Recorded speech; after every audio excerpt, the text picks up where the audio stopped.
And this is our subject for today. So let me read it off my little paper. Amazing. Events come and go, and there is no gap or time. There is no gap or time. So we're going to be talking about time and the time gap or the time interval, because in the egoic world, the gap between events is the time. Now, it's very chaotic on my board, I know that, but I couldn't get everything on the way I wanted unless I got a bigger board. But this is what we got. So there's actually two. Notice this little line right here. I think it's orange line. This is one model, and this is another model. Okay, this is what happens in the egoic world, and this is where our time comes from. We have a timeline. We have put a timeline or a map over the whole universe, but we're going to be talking mainly about the Earth and what is happening here in time on Earth. So that's what this is. So we start the clock and they say, well, it started at the Big Bang. And the timeline started. So all these little hash marks along here indicate time, like seconds and minutes, hours, years, days, millennium, whatever you want. But on this timeline, events happen. Now, events have to be specific.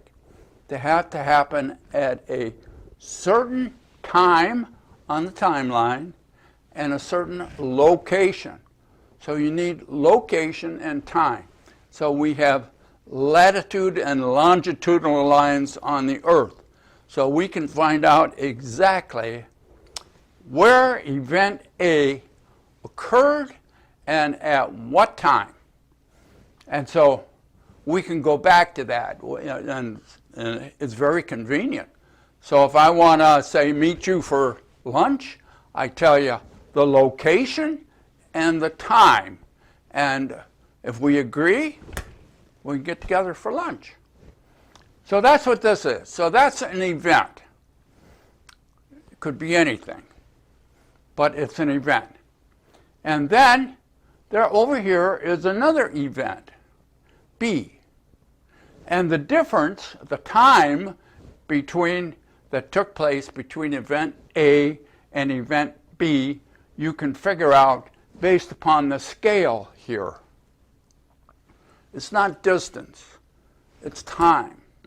It's how much of that time has passed since event A to event B, and then from C, if you had another event.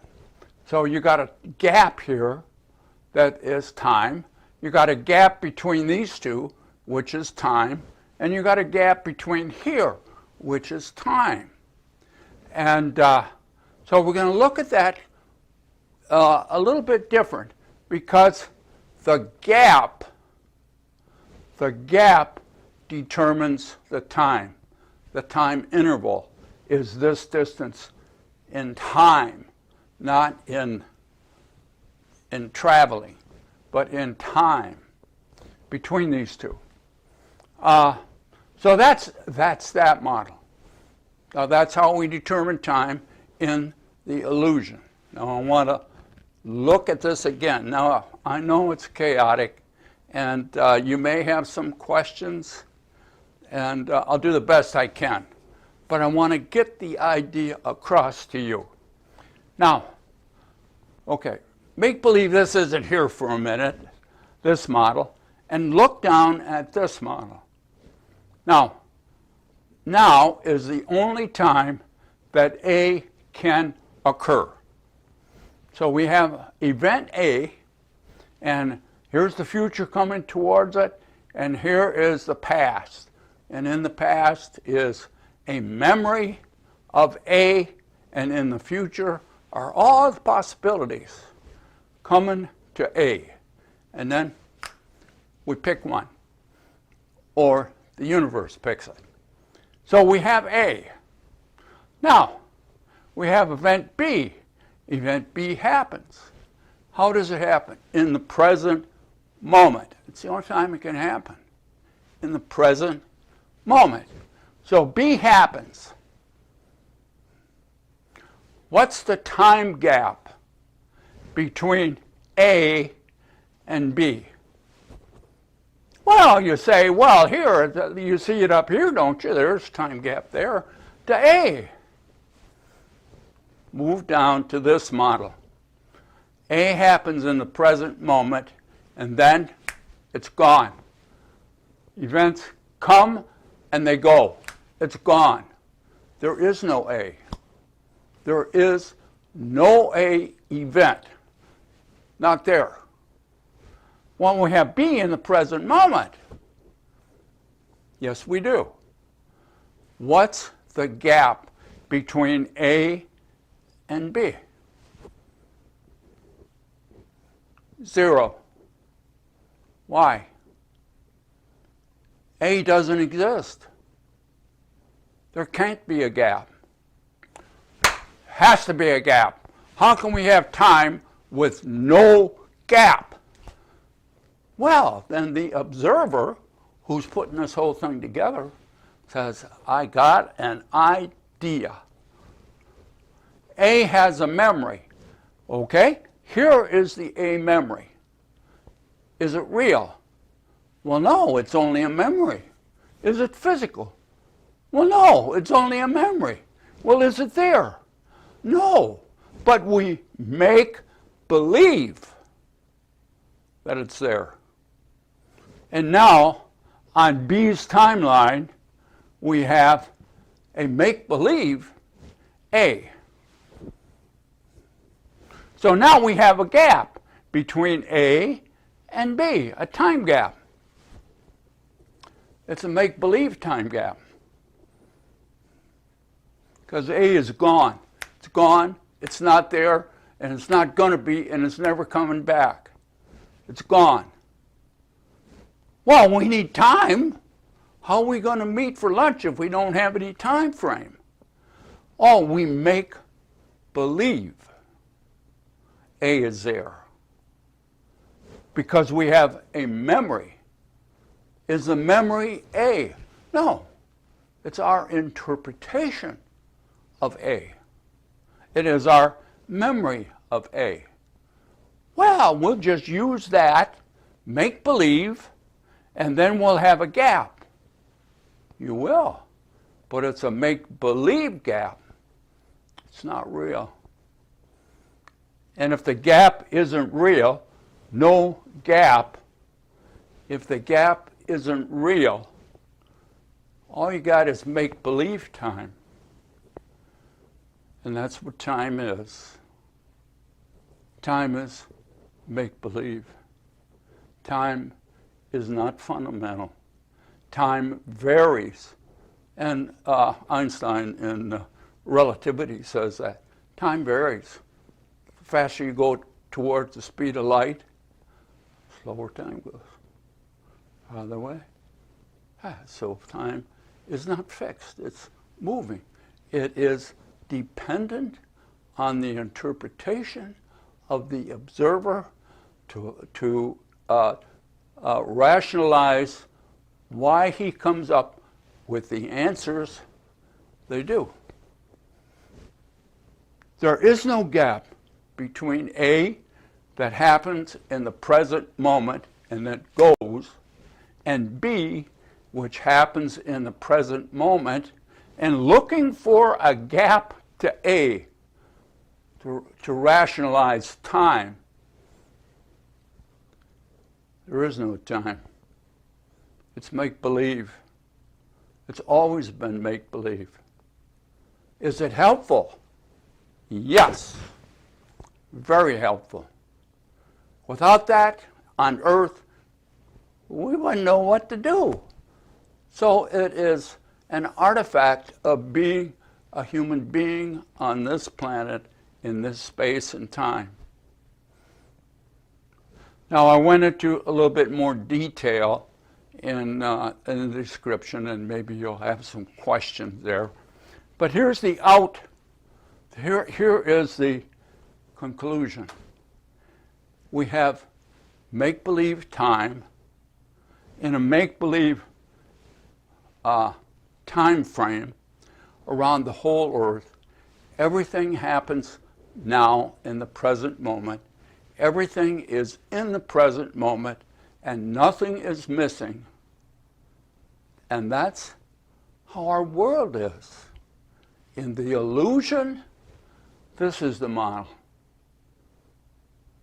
Behind the illusion, there is no time. It's all make-believe. Now let's see what the Course says about this. And this again is very short, and you'll see it up here. But this is what the Course says. And time will be as you interpret it. For of itself, it is nothing. It's make-believe time. Helpful, but not fundamental. We're in an illusion. We're in the egoic world. The egoic world has a belief system. And the belief system is egoically driven. So the ego in each of us and the ego in the whole egoic world all work together to keep you guessing and never knowing. So let me quote from the Course with that understanding. Because I have said the ego's rule is seek and do not find. Seek. Go ahead, try to find consciousness. Try to come to some agreement on consciousness. You're not going to do it. Not in the illusion, because it's ego-driven. And each one of those very profound scientists have a very profound ego, and they'll never agree on anything. Not in the illusion.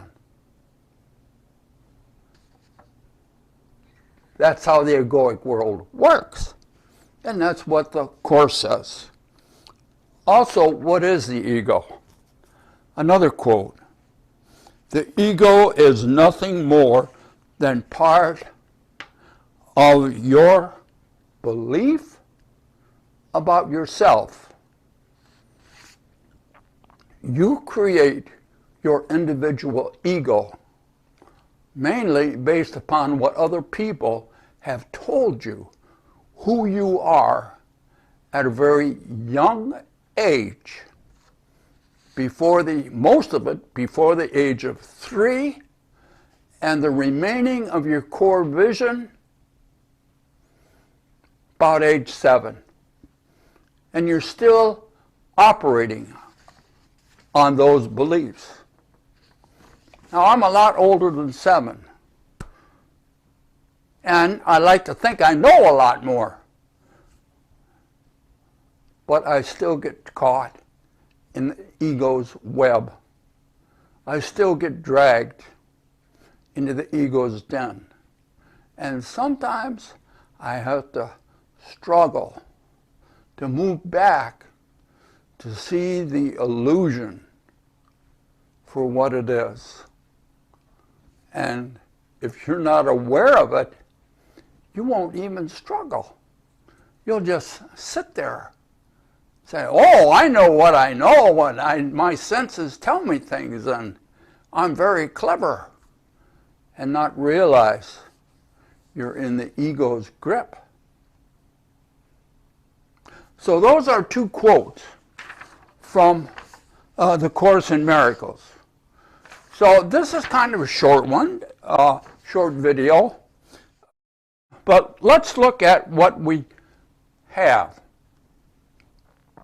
Consciousness is everything. That's my model. Consciousness is first.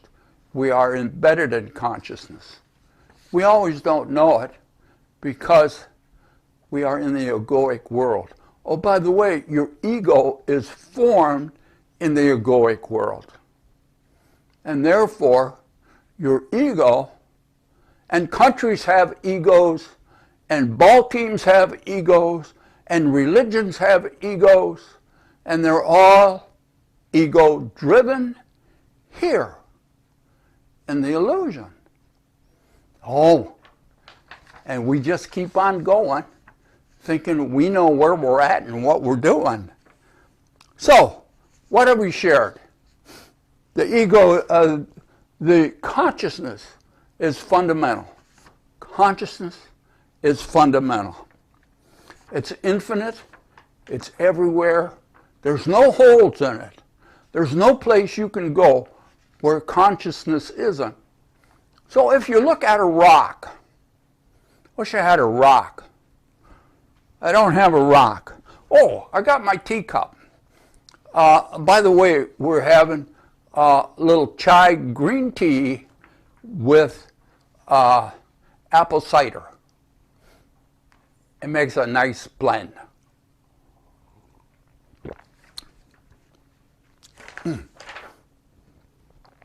Now, does this teacup have consciousness? Oh, you'd say, wow, it doesn't have any consciousness. But it's embedded in consciousness. The molecules that make it up, the atoms that make it up, are alive and moving. You might say, well, the cup doesn't have consciousness,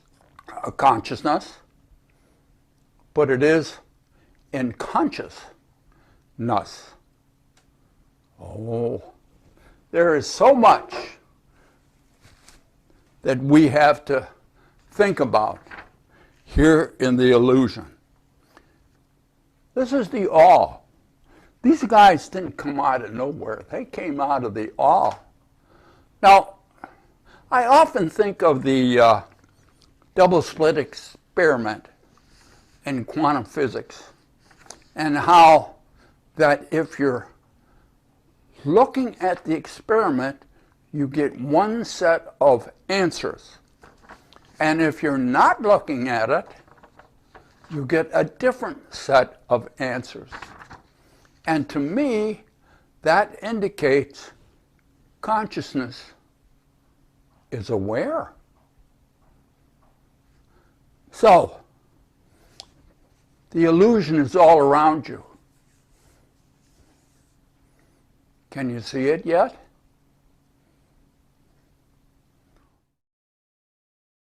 Look closely, brother or sister. It is there. When you get behind it, all there is consciousness. All there is oneness. There is only one of us in the room.